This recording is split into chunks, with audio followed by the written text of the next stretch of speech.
नमस्कार, मैं हूं संगीता राय। पूर्वांचल एक्सप्रेस न्यूज के इस वेब पोर्टल में आपका स्वागत है। आइए देखते हैं हमारे संवाददाता राम सकल यादव की यह विशेष रिपोर्ट।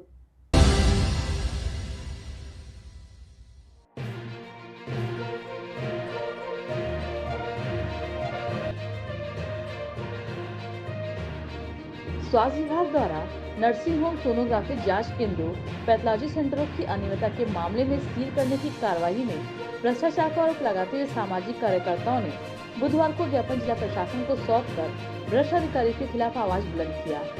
शिकायती पत्र में एक डिप्टी सीएमओ के खिलाफ जांच कराकर तत्काल निलंबित करने की मांग की गई।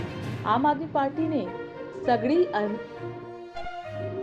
पार्टी के सगड़ी अध्यक्ष डम्पी तिवारी ने बताया कि सीएमओ के चहते एक डिप्टी सीएमओ जनपद में नर्सिंग होम एवं पैथोलॉजी केंद्रों के जांच के नाम पर धन ऐंठने का काम करते हैं।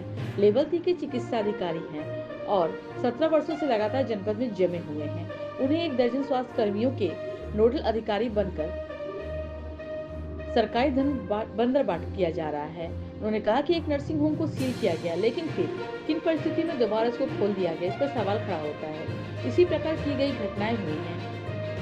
इसी प्रकार कई घटनाएं हुई जिसकी जांच होनी चाहिए। आइए सुनते हैं डम्पी ने क्या जानकारी दी। डम्पी तिवारी है, मैं यहाँ आजमगढ़ सगड़ी का रहने वाला हूँ और भारत रक्षा दल से सगड़ी का अध्यक्ष हूँ।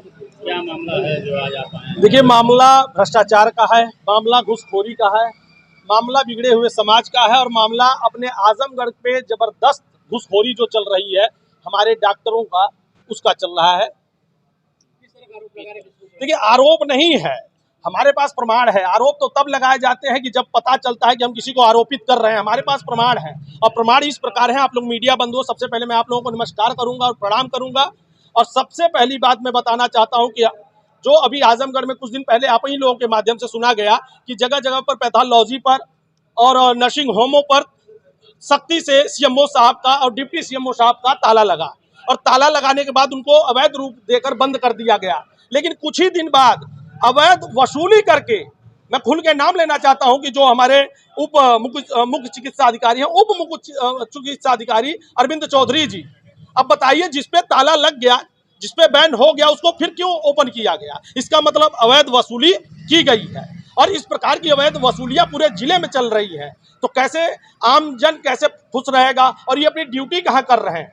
ये सिर्फ वसूली का काम कर रहे हैं, घुसखोरी का काम कर रहे हैं और बढ़ते हुए भ्रष्टाचार का कार्य कर रहे हैं। कौन सा ऐसा अस्पताल है, कौन से नर्सिंग होम जो सीज होने के बाद दोबारा? देखिए, अगर मैं आपको बता, आपसे कुछ छिपा हुआ नहीं है, आपसे कुछ छिपा हुआ नहीं। आप सभी लोग जानते हैं कि कौन सा नर्सिंग होम, कौन सा अस्पताल, चाहे वो बिलरियागंज का हो, चाहे अतरौलिया का हो, चाहे बूढ़नपुर का हो, चाहे कहीं का भी हो, मैं नाम नहीं लेना चाहता हूं, उसकी पत्रकारिता से आप जान सकते हैं कि शांति नर्सिंग होम।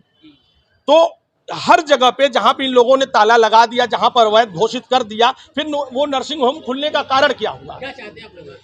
देखिए, अभी महनाजपुर का भी एक नर्सिंग होम है जिसको बंद किया गया पूर्ण रूप से। फिर उसको अब किस माध्यम से खोला मुझे नहीं पता कि कौन से रात में सर्टिफिकेट को बनाया गया, फिर उनको देकर डॉक्टर का प्रमाण पत्र दे दिया गया, फिर उसको ओपन कर दिया गया। तो वहां पर तो वो चली नहीं होगी। जब भी चली होगी, नोटों की बरसात हुई है, तब जाकर उनका हॉस्पिटल खुला है। तो देखिए, चाहने के लिए तो सबसे पहले चाहते घूसखोर बंद हो, हॉस्पिटल बंद हो चाहे ना हो।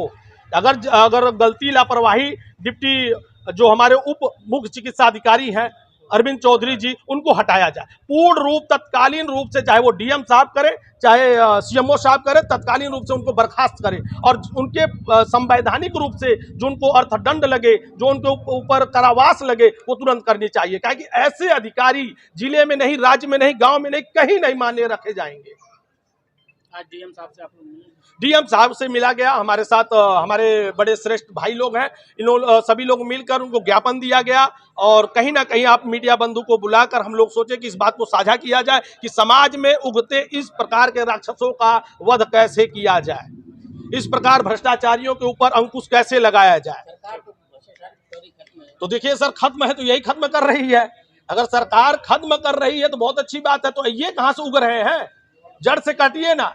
तो ये बात हम तो लखनऊ तक लेकर चलेंगे कि अगर भ्रष्टाचार समाप्त किए जा रहे हैं तो ये कहाँ से उग रहे हैं? इनके ऊपर कौन सा फिनाइल और कौन सा आप कीटनाशक दवाइयों का प्रयोग करेंगे और कब तक करेंगे? तो लगातार सरकार पे अंकुश लगा रहे हैं इस प्रकार के भ्रष्टाचारी, तो इनको पूर्ण रूप से तत्काल रूप से बर्खास्त किया जाए, चाहे वो कोई भी अधिकारी करे, लेकिन आज 24 आवर्स में करना चाहिए। नहीं तो उसके बाद जो हमारी संगठन है, जो हमारे साथ के लोग हैं, कहीं ना कहीं धरना प्रदर्शन करने का कार्य करेंगे। ठीक।